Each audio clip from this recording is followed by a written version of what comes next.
नमस्कार, मैं हूं सच्चिदानंद वशिष्ठ।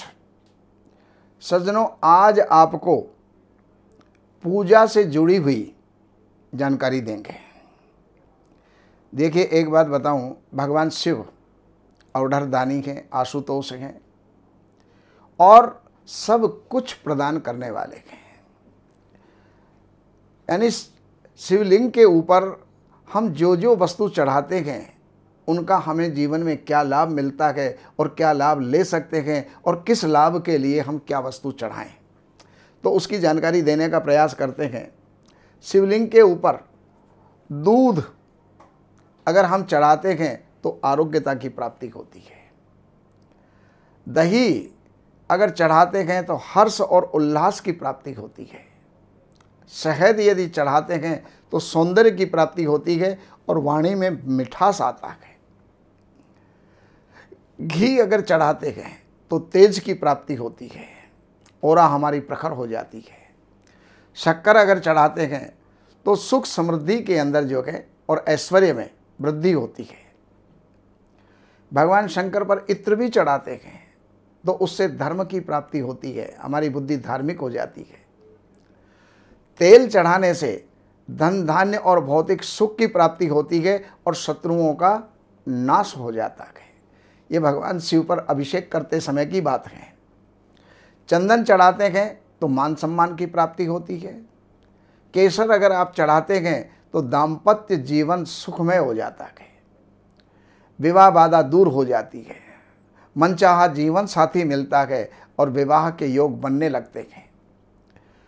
अब भगवान शंकर को सबसे प्रिय है भांग, और भांग अगर आप चढ़ाते हैं तो जितने भी हमारे जो पाप हैं, बुराइयां हैं, वो सब जो है नष्ट हो जाती हैं।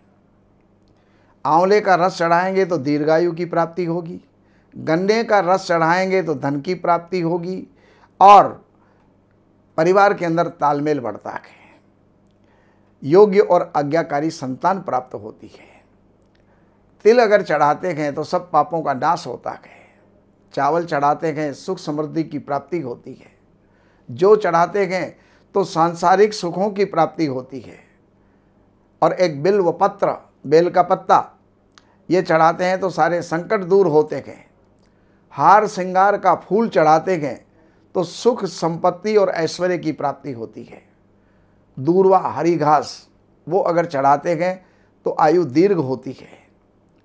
चमेली चढ़ाते हैं, चमेली का पुष्प, तो उससे सुख और समृद्धि प्राप्त होती है। धतूरा चढ़ाने से सुयोग्य पुत्र की प्राप्ति होती है और आँख चढ़ाने से सारे सुख मिलते हैं। अलसी वो चढ़ाने से सभी देवताओं का प्रिय हो जाता है और बेला के फूल चढ़ाने से मनचाहा जीवन साथी मिलता है। और जूही का फूल चढ़ाने से धन धान्य की प्राप्ति होती है।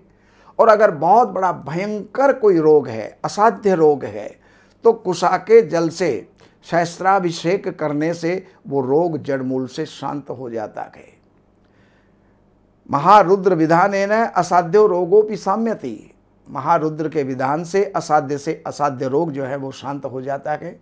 आपने रुद्र पाठ सुना होगा, करते हुए देखा होगा। तो रुद्र पाठ को एक उसके अंदर पाठ साधारण पाठ होता है, षडंग पाठ होता है, और एक पाठ होता है नमक चमक का। तो नमक चमक का पाठ अगर 121 पाठ होते हैं, 11 ब्राह्मणों से 11 दिन तक होते हैं, तो जो असाध्य से असाध्य रोग, जिसके लिए डॉक्टर भी मना कर दें, कहीं भी उसकी चिकित्सा ना हो, तो वो भी समाप्त हो जाता है। तो आइए, अब आपको कुछ और जानने की आवश्यकता है तो इन नंबरों पर आप संपर्क कीजिएगा।